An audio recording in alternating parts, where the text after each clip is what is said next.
आपके लिए रक्षाबंधन स्पेशल एक पारिवारिक कहानी जिसका शीर्षक है सरप्राइज। भाई बहनों का जीवन संवारने वाली सीमा क्या खुद खुश रह पाई? रविवार को सुबह 10 बजे जब सीमा के मोबाइल की घंटी बजी तो उसने उसे लपक कर उठा लिया। स्क्रीन पर अपने बचपन की सहेली नीता का नाम पढ़ा तो वह भावुक हो गई और खुद से ही बोली कि चलो किसी को तो याद है आज का दिन। लेकिन अपनी सहेली से बातें कर उसे निराशा ही हाथ लगी। नीता ने उसे कहीं घूमने चले का निमंत्रण भर ही दिया। उसे भी शायद आज के दिन की विशेषता याद नहीं थी। मैं घंटे भर में तेरे पास पहुंच जाऊंगी, यह कहकर सीमा ने फोन काट दिया। सब अपनी अपनी जिंदगियों में मस्त है। अब न मेरी किसी को फिक्र है और न जरूरत। क्या आगे सारी जिंदगी मुझे इसी तरह की उपेक्षा व अपमान का सामना करना पड़ेगा? यह सोच उसकी आंखों में आंसू भर आए। कुछ देर बाद वह तैयार होकर अपने कमरे से बाहर निकली और रसोई में काम कर रही अपनी माँ को बताया, माँ मैं नीता के पास जा रही हूँ। कब तक लौट आएगी? माँ ने पूछा। जब दिल करेगा, ऐसा रूखा सा जवाब देकर उसने अपनी नाराजगी प्रकट की। ठीक है, माँ का लापरवाही भरा जवाब सुनकर उदास हो गई। सीमा का भाई नवीन ड्राइंग रूम में अखबार पढ़ रहा था। वह उसकी तरफ देखकर मुस्कुराया जरूर पर उसके बाहर जाने के बारे में कोई पूछताछ नहीं की। नवीन से छोटा भाई नीरज बरामदे में अपने बेटे के साथ खेल रहा था। कहाँ जा रही हो दीदी? उसने अपना गाल अपने बेटे के गाल से रगड़ते हुए सवाल किया। नीता के घर जा रही हूँ, सीमा ने शुष्क लहजे में जवाब दिया। मैं कार से छोड़ दूं उसके घर तक? नहीं, मैं रिक्शा से चली जाऊंगी। आपको सुबह सुबह किसने गुस्सा दिला दिया है? यह मत पूछो, ऐसा तीखा जवाब देकर वह गेट की तरफ तेज चाल से बढ़ गई। कुछ देर बाद नीता के घर में प्रवेश करते ही सीमा गुस्से से फट पड़ी। अपने भैया भाभीियों की मैं क्या शिकायत करूं? अब तो माँ को भी मेरे सुख दुख की कोई चिंता नहीं रही। हुआ क्या है यह तो बता, नीता ने कहा। मैं अब अपनी माँ और भैया भाभीियों की नजरों में चुभने लगी हूँ, उन्हें बोझ लगती हूँ। मैंने तो तुम्हारे घर वालों के व्यवहार में कोई बदलाव महसूस नहीं किया है। हाँ, कुछ दिनों से तू जरूर चिड़चिड़ी और गुस्सैल हो गई है। रात दिन की उपेक्षा और अपमान किसी भी इंसान को चिड़चिड़ा और गुस्सैल बना देता है। देख, हम बाहर घूमने जा रहे हैं, इसलिए फालतू का शोर मचा कर न अपना मूड खराब कर, न मेरा। नीता ने उसे प्यार से डपट दिया। तुझे भी सिर्फ अपनी ही चिंता सता रही है। मैंने नोट किया है कि तुझे अब मेरी याद तभी आती है जब तेरे मियांजी टूर पर बाहर गए हुए होते हैं। नीता, अब तू भी बदल गई है। सीमा का गुस्सा और बढ़ गया। अब मैंने ऐसा क्या कह दिया है जो तू मेरे पीछे पड़ गई है? नीता नाराज होने के बजाय मुस्कुरा उठी।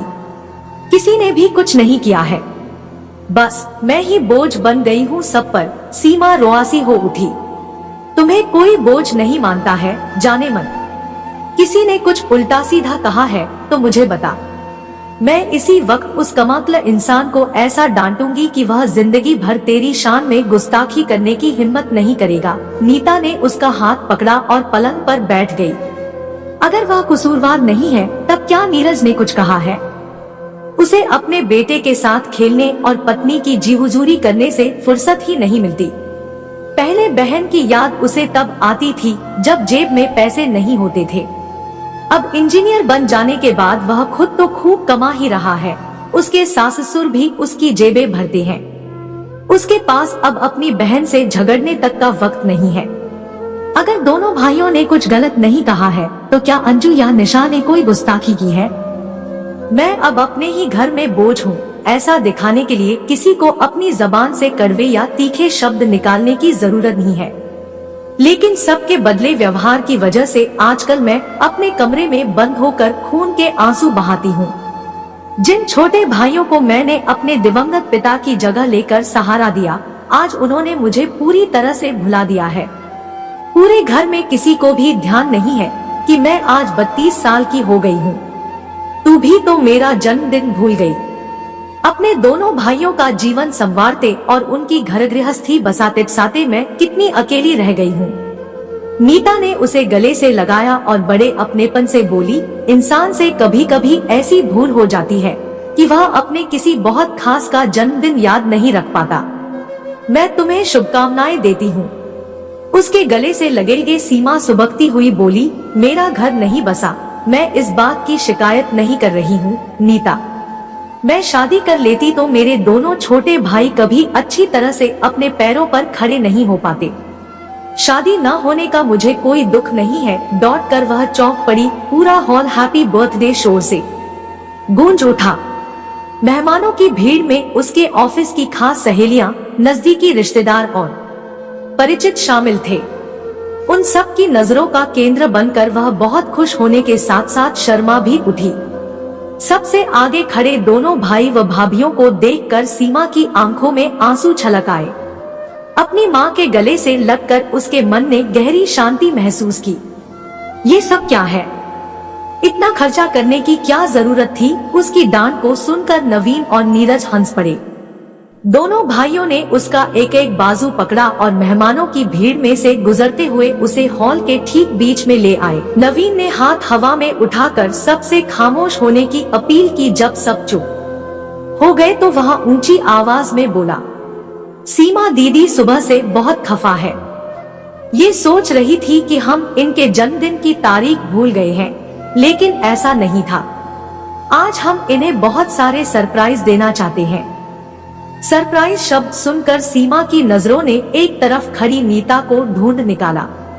उसको दूर से घूंसा दिखाते हुए वह हंस पड़ी। अब ये उसे भली भांति समझ में आ गया था कि नीता भी इस पार्टी को सरप्राइज बनाने की साजिश में उसके घर वालों के साथ मिली हुई थी। नवीन रुका तो नीरज ने सीमा का हाथ प्यार से पकड़कर बोलना शुरू कर दिया, हमारी दीदी ने पापा की आकस्मिक मौत के बाद उनकी जगह संभाली और हम दोनों भाइयों की जिंदगी संवारने के लिए अपनी खुशियां व इच्छाएं, इनके एहसानों का बदला हम कभी नहीं भूल गई। लेकिन हम इनके एहसानों व कुर्बानियों को भूले नहीं हैं। नवीन ने फिर से बोलना शुरू कर दिया, कभी ऐसा वक्त था जब पैसे की तंगी के चलते हमारी आदरणीय दीदी को हमारे सुखद भविष्य की खातिर अपने मन को मार कर जीना पड़ रहा था। आज दीदी के कारण हमारे पास बहुत कुछ है और अपनी आज की सुख समृद्धि को अब हम अपनी दीदी के साथ बांटेंगे। मैंने अपना राजनगर वाला फ्लैट दीदी के नाम कर दिया है। ऊंची आवाज में ये घोषणा करते हुए नवीन ने रजिस्ट्री के कागजों का लिफाफा सीमा के हाथ में पकड़ा दिया। और ये दीदी की नई कार की चाबी है। दीदी को उनके जन्मदिन का ये जगमगाता हुआ उपहार निशा और मेरी तरफ से। और ये 2 लाख रुपए का चेक फ्लैट की जरूरत व सुख सुविधा की चीजें खरीदने के लिए। और ये 2 लाख का चेक दीदी को अपनी व्यक्तिगत खरीदारी करने के लिए। और ये 5 लाख का चेक हम सब की तरफ से बारात की आवभगत के लिए। अब आप लोग ये सोचकर हैरान हो रहे होंगे कि दीदी की शादी कहीं पक्की होने की कोई खबर है नहीं और यहाँ बारात के स्वागत की बातें हो रही है। तो आप सब लोग हमारी एक निवेदन ध्यान से सुन ले। अपनी दीदी का घर इसी साल बसवाने का संकल्प लिया है। हम दोनों भाइयों ने हमारे इस संकल्प को पूरा कराने में आप सब दिल से पूरा सहयोग करें प्लीज। बहुत भावुक नजर आ रहे नवीन और नीरज ने जब एक साथ झुककर सीमा के पैर छुए तो पूरा हॉल एक बार फिर तालियों की आवाज से गूंज उठा। सीमा की माँ अपनी दोनों बहुओं व पोतों के साथ उनके पास आ गई। अब पूरा परिवार एक दूसरे का मजबूत सहारा बनकर एक साथ खड़ा हुआ था। सभी की आंखों में खुशी के आंसू झिलमिला रहे थे। बहुत दिनों से चली आ रही सीमा के मन की व्याकुलता गायब हो गई। अपने दोनों छोटे भाइयों के बीच खड़ी वह इस वक्त अपने सुखद सुरक्षित भविष्य के प्रति पूरी तरह से आश्वस्त नजर आ रही थी।